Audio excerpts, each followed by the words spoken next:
following is a Comfortably Zoned Radio Network production. Thank you, Tally Olson. I am back, and you are comfortably zoned with me, Ralph Tyko, in Alameda, California, right across the bay from San Francisco, across the moat from Oakland, in the northern part of what I consider to be one or two, the greatest state in the Union. It's either New York or California. The argument goes on. I'm a California guy, grew up in New York, and what I do is, quite frankly, talk to some of the most interesting people on the planet. Today is no exception. I have Renaissance man Michael Duca returning to the airwaves. How are you, sir?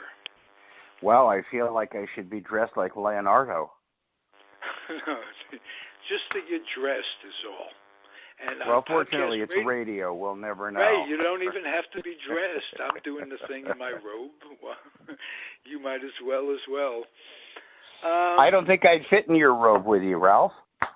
Well, that's because we haven't ever tried. We don't know, and we're likely not to fulfill that curiosity just for the curiosity's sake.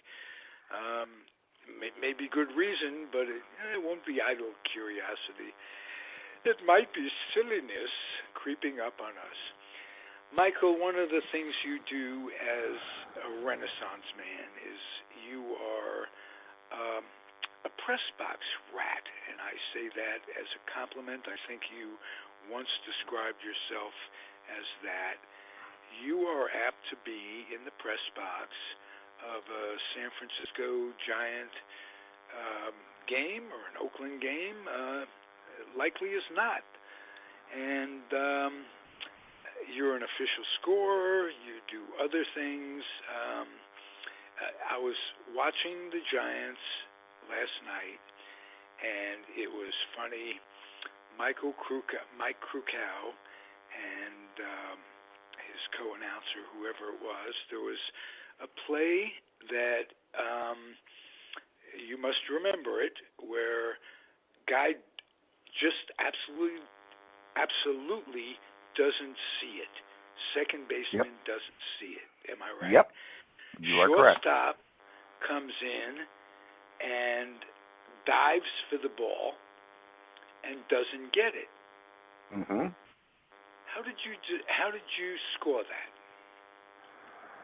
Well, this is some serious inside baseball we're talking here now, Ralph.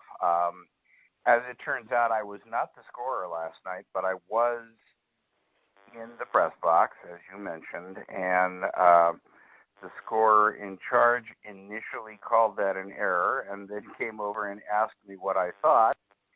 And I told him that since the shortstop had come about 9 steps to get the ball, didn't know that he had to get the ball until the last second, and then left his feet to try to get the ball, that it probably should be a hit. And he went over and thought about that for a while and changed it. Wow. Your suggestion? Well, I'd like to think that it was because it was the way we're taught to analyze those plays, and I was just able to remind him of that more than my suggestion, because it's really not my place to try to alter or affect the scorer's decisions. I would be happy to have help in that position myself, but I would also be very upset if another scorer was going around saying, "Man, you did that wrong." Hey, let me learn something about your job. You were off last night, and you weren't scoring. And I know from talking to you and just good common sense, it's an intense experience. You have to be concentrating the full 4 or 5 hours, whatever it is. If it's a 3-hour game, nice, but it could be a 6-hour game, and you've got to be concentrating literally on every play. When you're off, are you at odds with yourself, is there? Are you able to enjoy the leisure part of it, or are you still in? It's like an old fireman's dog, there's a fire, you show up, kind of thing. Do you concentrate any less, and do you enjoy it any more when you're off? Well, keep in mind that off is a relative term. I also do game day for MLB.com, which requires me to input every pitch and concentrate just as much. And do you last do that night, when you're scoring as well? No, I cannot do two jobs. Okay. Technically on days that I score, I can't even go on the radio or talk to newspaper people. I'm not allowed to participate in multiple media outlets on that day, and scoring is considered one. Okay. But I also, as often as not, I'm actually the guy who's running the in-stadium clock that times between plays and between innings, and I was doing that last night. That's a different level of concentration. It's one in which you have to be extremely aware of how many outs there are, and you have to not do it by rote. If you have a close play that ends the inning, you put up the 30-second clock so that they know how long they have to ask for a replay appeal before you start the clock that allows the TV people to know how long they have to go and come back from commercial. So it's a different level of concentration for all three of them.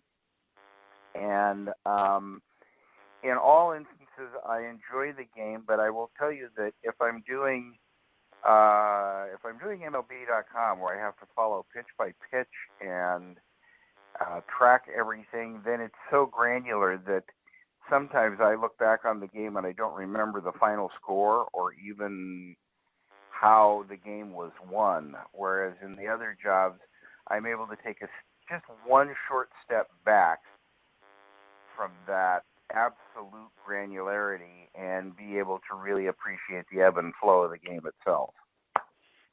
Okay, two questions. If you had to choose one and could only choose one to do, not based on the money they pay you, not based on anything else, but the enjoyment you get, which would it be? It would probably be official scoring.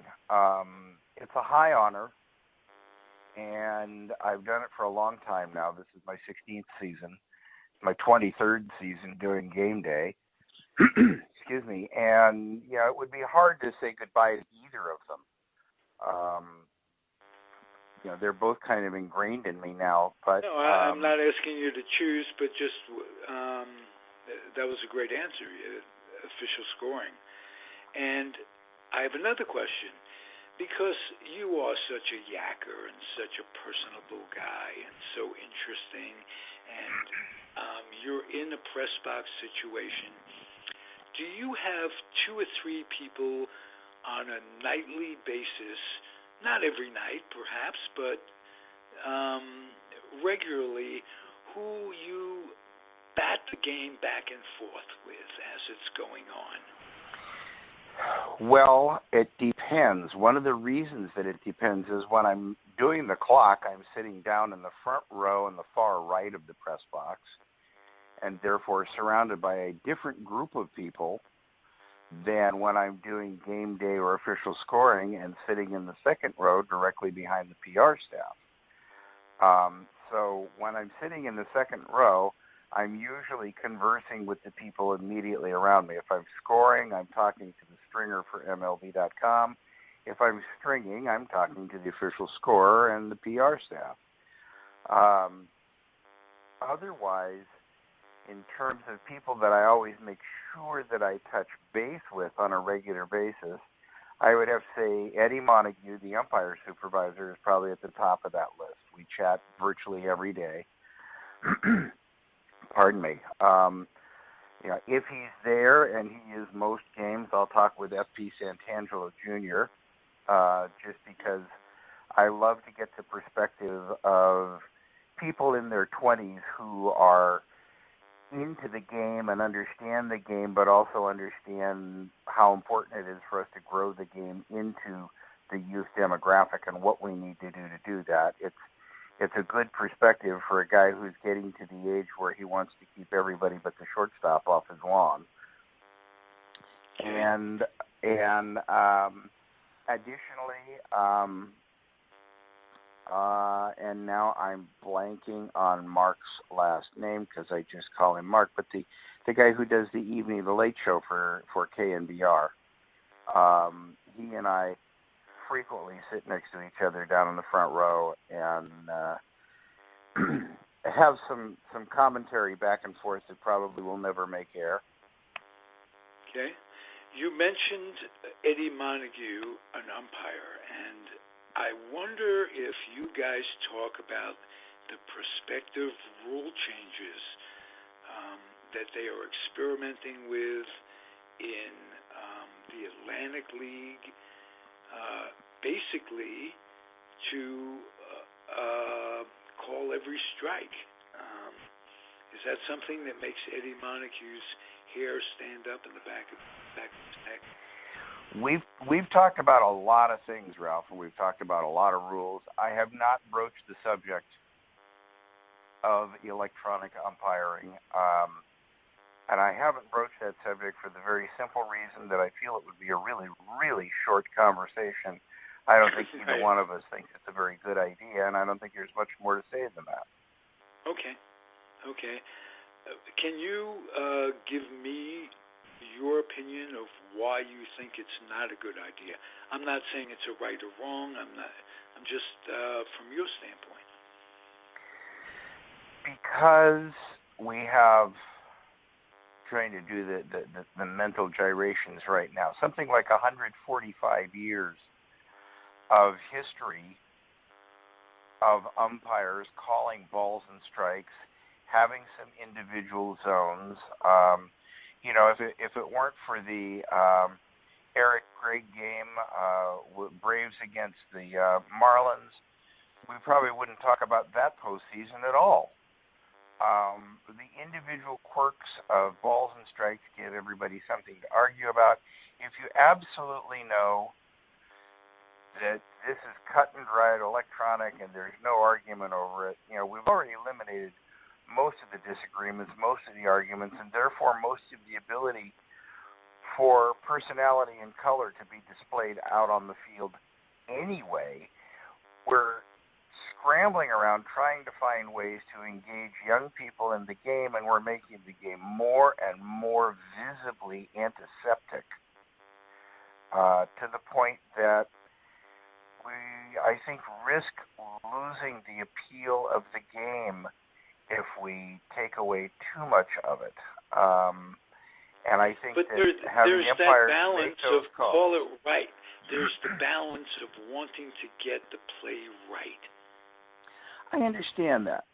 I understand that perfectly. We are willing to go out and spend $1,000 on a World Series ticket to watch a guy who gets it right 25% of the time at the plate play shortstop. Why aren't we willing to let a guy stand behind the plate who gets it right 99% of the time? Why does it have to be 100%? If the 1% that's wrong is genuinely wrong and not intentionally wrong, right? You understand what I'm saying? If there's no intent, but is it 1%, Michael? Is it 1%, Michael, or do you find yourself sometimes saying, this umpire is not having a good night, or I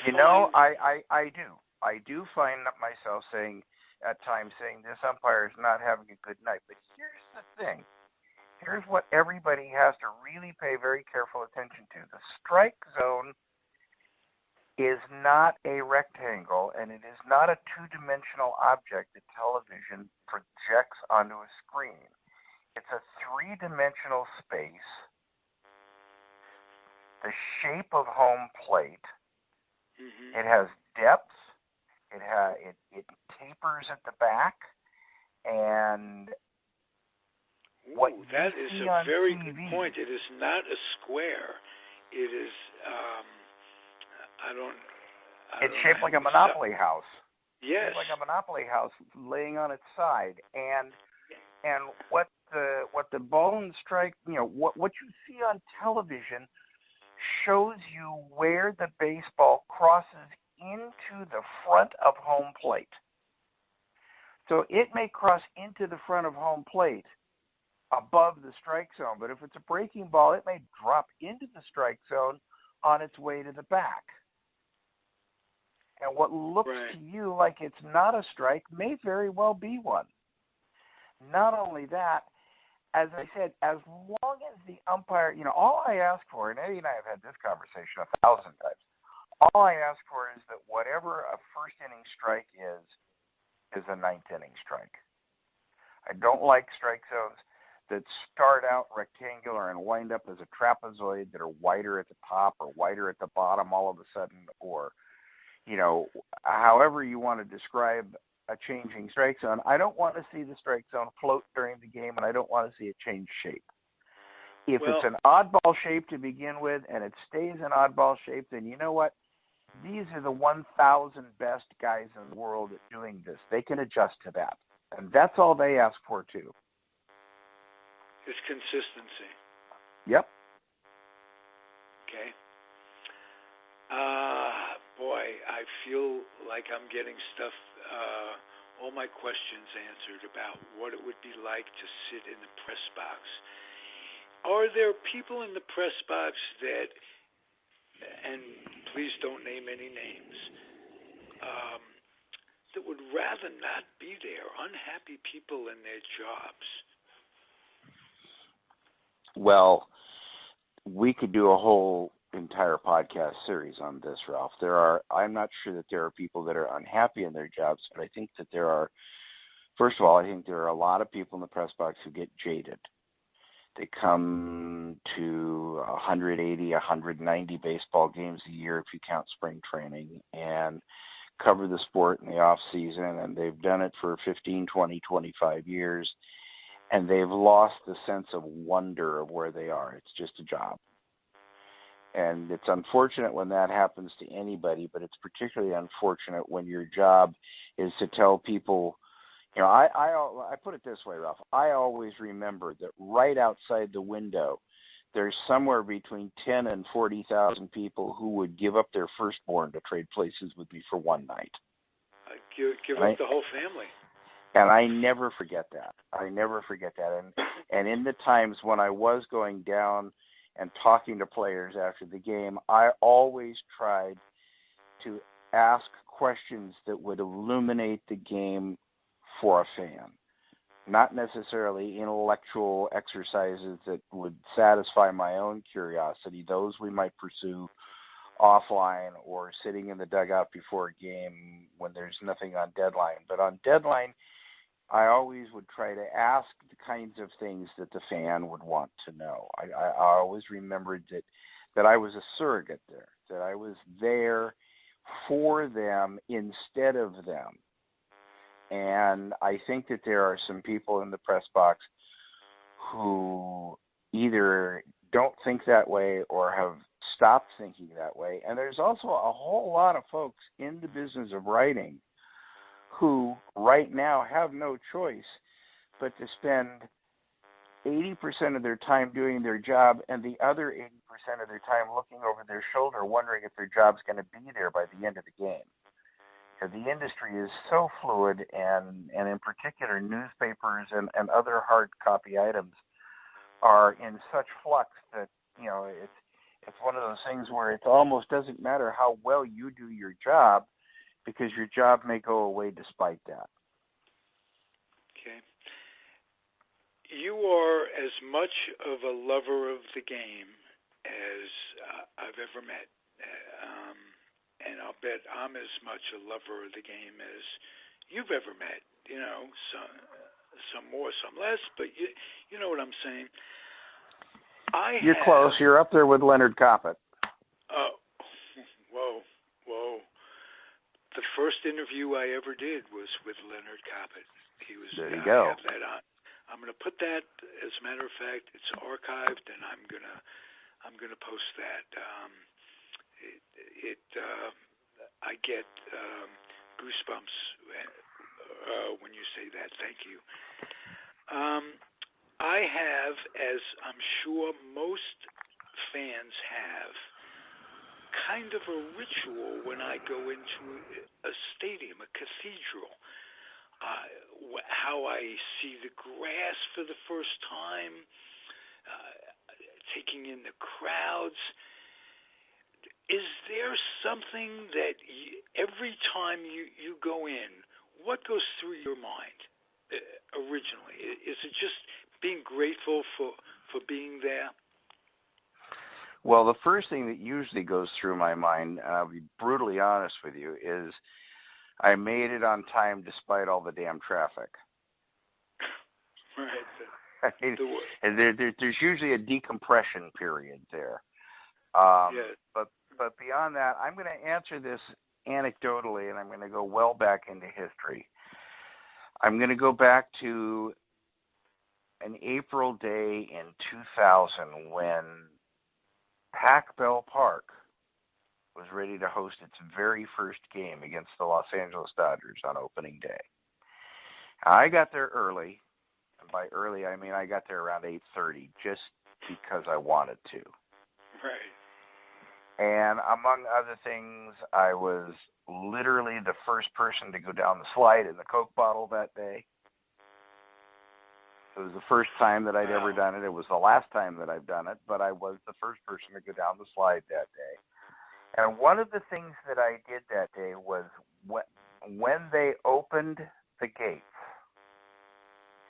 at that time, the suite that's on the first base side of the press box was actually part of the press box. My seat was on the far end of it, and there was a door to the outside right there. So I was able to step outside and stand at the top of the escalator and see people's faces the first time they came up the escalator and saw the field. And it was absolute magic, Ralph. It was an indescribable experience. It was the experience of people stepping. It was like having the elevator door open on the Pietà. It was an emotional experience for some of these people. Of course, there were kids running, and trying to get down and get foul balls and get autographs and all the stuff that kids do. But the adults would come in, and you'd see a little bit of pile up at the top of the escalator because they take one step off the escalator and just stop and be gobsmacked and just take it in. Inside and out, the view from inside is unbelievable. The view from outside is unbelievable. It really is a gem, and there are other parks that have been built since PNC. I think that's the Pittsburgh Park. It's a beautiful park. Philadelphia has a nice park. There is nothing like the gem in San Francisco. And well, I would tend to agree with you, and if you approach it from the parking lot across the Lefty O'Doul Bridge, and you squint just a little bit, you defocus just a little bit, you'll see that the ballpark in many ways is a mirror image of Fenway. It's Fenway flipped over. Now, the stands don't wrap as far in left field at San Francisco as the right field stands do in Boston, but other than that, you've got the quirkiness, you've got the short lines, you've got the tall stadium, the basically open outfield, you've got, the angles they've got their green outfield. monster. Well, and they've got their green monster, and we've got the Willie Mays wall. They're almost the same height. They're almost the same size. There's a lot of Fenway to this park. Nothing, no higher compliment to a park. I mean, wow. Only the hot dogs are better. Only the hot dogs are better. This has been a terrific podcast, my friend. Thank you. You've given me great insight and our audience great insight as to what it's like to be inside a press box. And I can't tell you how grateful this is It's been a nice morning. Thank you, sir. Well, it is. You're most welcome. And the one piece of being in a press box that the fans really don't know about is that once the game is over, it's quieter than your church. Once the guys get back upstairs on deadline and are writing, you have to be quieter than the proverbial church mouse because even your best friend will snarl at you like Cujo if you're talking while he's trying to concentrate on constructing a sentence just the right way. Oh, may I ask you this? One other question about how writers, how the press is writing a game. In the old days, I was always under the impression that the story was being written as the game was being played. And, is that still the way it is, or is everything saved up in their heads until the end, so they can write it based on the results as opposed to the ongoing drama of the game? My friend, I don't know how far back you're going in your old days. I'm 72. I was a kid in the 50s, basically, and I'm hearing stories about Red Smith and Dick Young. And okay, back in those days, there was actually a teletype operator in the press box, and guys would either dictate their story, who would transcribe it and send it to the typesetter, or the teletype operator would take their stuff and send it. And in fact, I can't remember who it is, but there was a legendary story of a sports writer in New York. Before there were teletypes, there were telegraphs, and this guy taught himself Morse code so that he could find out what other guys were writing about. He could interpret the Morse code that was being sent to other newspapers. It was a very cutthroat business in New York. I believe back in the day there were as many as 9 daily newspapers. So there were 12 at one time. Well, how about that? How about that? Well, how about New York? There you go, Mel Allen. But now, after that came typewriters in the press box, and then after typewriters in the press box came little TRS-80s. It was basically a computer with a one-line screen on it and a telephone modem, and you would phone your newspaper and transmit a story at 300 baud, which is so slow that people can't even imagine it. You could probably walk it to the newspaper faster. And now everything, of course, is done over the internet and transmitted immediately. But the biggest difference, Ralph, between then and now, and the reason that I asked why you're going back, how far you're going back, is that you used a specific statement. You said back in the day, the guys were writing their story as the game went along. It's not a singular noun anymore. It's plural. Guys are writing their stories. They'll have a gamer. They'll have a write-through, which is the gamer plus quotes. They'll have a sidebar. They may well have a feature story that they're working on with somebody else. Plus, they might be doing video. They're putting stuff on Instagram. They're putting stuff on Facebook. They're tweeting constantly. It is such a different situation now that it would be almost unrecognizable to Red Smith. Okay. But yes, they do work on their stories. Now, when you see a big comeback, you see a team score 4 runs in the bottom of the 9th inning to tie it, you'll see a bunch of guys, just kind of slamming their pencils or their pens or their notebooks or whatever.